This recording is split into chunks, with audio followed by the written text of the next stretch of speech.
Hello crafty friends, I'm Lien from Studio Kato and I'm so glad you're joining me again today. Today I am back with another project for Reverse Confetti and I'm using one of the stamps that I haven't used yet from the latest release, and it's so gorgeous. I really like how this card turned out, but I absolutely love these floral stamps. I can't believe I haven't used them yet. So I'm working on dark cardstock for this card, and this is just a dark warm brown cardstock that I have in my stash. I don't know where it's from. I don't remember where I get my cardstock most of the time. And I am stamping the Fall Flowers stamp set, the 2 images from that, onto this dark cardstock with clear embossing ink. This is the Versamark ink, and I will also emboss this with clear embossing powder. This just gives a glossy tone-on-tone effect, and I really like that for the technique I will use for coloring these images. I usually do this, even when I'm working on black cardstock, I like to just emboss a clear outline image for this technique. And this technique is just painting with metallic watercolor paints, and it is so gorgeous. You cannot mess this up, and it's always a stunning effect. I used a bunch of colors for this card, and they're all fall themed, or at least this is what I think of when I think of fall colors.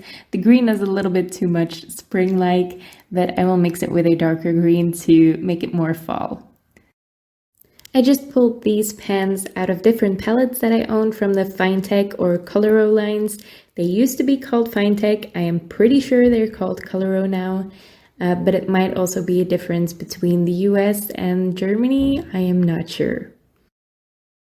Now what you want to do with these paints before you paint with them is let them sit with a little bit of water in them first to activate the color. I zoomed in to give you a closer look on what I'm doing here, and I am using a really fine paintbrush for this. Because these do act a little bit different than your regular watercolors. They are opaque for one, which is why you can paint on dark papers with these, but they are also different when you're trying to blend with them. So just experiment with them a little bit before you go and make your first project. It's not hard to do, it's just a little bit different than you're probably used to from your regular watercolors. So I put down the darkest shade first for these sunflowers, and then I just blend that out with a yellow. So I'm using an orange and a yellow here. And you want the paint to be very saturated and very thick almost. It's more of an ink instead of a paint. You don't want this to be as liquid as your usual watercolors, because then you won't get any coverage at all. Now I'm pulling in some purples for the berries, and then I'm using a really gorgeous teal green for some of the leaves. And I'm going to use a bunch of fall colors for all of the leaves. I had a lot of fun coloring these.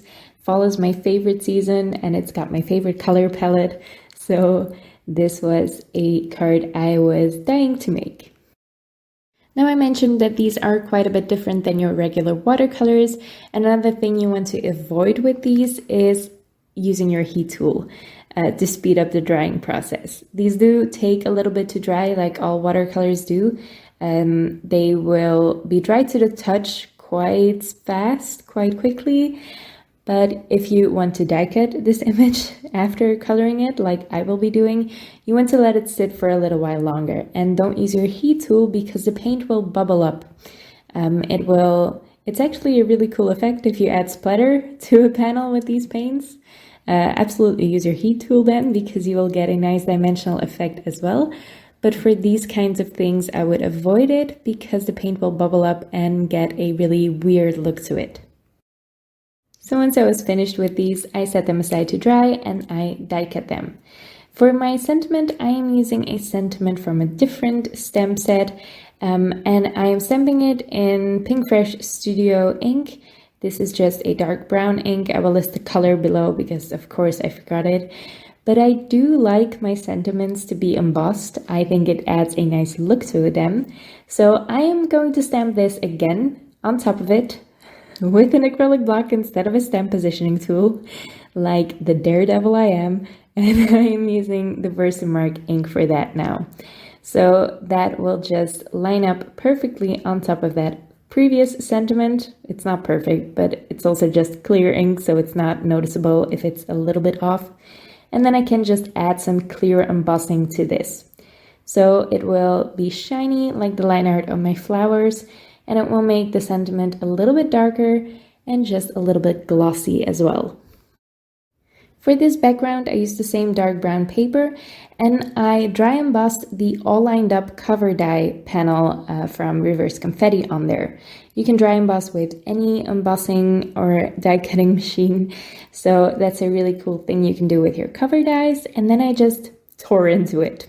I tore away the edges to create a fun edge to them, and then I can just assemble my card. I'm just figuring out the placement of all my little elements here before I add any dimension to them or glue anything down. And once I'm happy with it, I will usually I take a photo. If it's a very difficult thing to put together, I usually take a photo to reference. But for this one, I think I just figured it out like this. I remembered it like a big girl. I glued that craft panel on top of a top folding white note card. And then I'm adding some foam tape to the back of that embossed panel. Whenever I have an embossed panel, I like to use foam tape or any foam dimensional because it is the best at keeping the embossed edges in shape. Or the embossed design rather.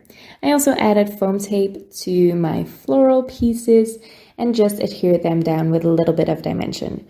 For my sentiment, this sentiment I fussy cut out. I rarely do that with my sentiments, but I didn't want to cover up any of this card really. I just fussy cut that out, and then I added tiny slivers of foam squares behind that as well to give it some dimension too. The most difficult part of this card, by far, was the placement of the gems. I fussed around with this for a long time, so I cut out most of the footage of that to save you the trouble. And also, my craft room is quite cold, so all my jewel pickers are not sticking anymore because the wax is cold, so that's fun. But I managed to get the gems on there after all, and then I started decorating the envelope. I just folded an envelope with my We Are Memory Keepers 123 punch board, and then I stamped this floral piece on the inside of the top flap of the envelope, and I just stamped that the same way with Versamark ink and embossed it with Wow Clear Gloss Superfine Embossing Powder, and then I can paint this as well. And I really like that classy look of this really vibrant, luminous, what other adjectives can I use? It's a gorgeous floral piece. I just love it. I'm really proud of how this turned out. I'm really in love with the inside of this envelope for some reason. There it is again. And you saw also that I embossed that larger floral stamp on the front of the envelope too. So that's the really shiny card. I love the effect of these metallic watercolors on dark cardstock. It's always stunning, and that's with no talent of mine, it just always works out. So if you're into painting at all, I would highly suggest you get some of these paints. They're a lot of fun to play with, especially on darker cardstock. I love how this card turned out. I'm so happy I finally got around to using this gorgeous floral stamp by Reverse Confetti. I think it's absolutely stunning for fall. But I can see myself using this in spring as well. It's so fun. I hope you like it too. As always, I will have all the products I used listed in the description below if you're curious about any of that, or if I skipped some in the voiceover, because I tend to do that. Now, if you like this card and this video, please leave a thumbs up on this video and leave your thoughts in the comments below. I would love to read them. You can also subscribe to my channel if you want to see more of my videos. Thank you so much for watching, and I'll see you next time.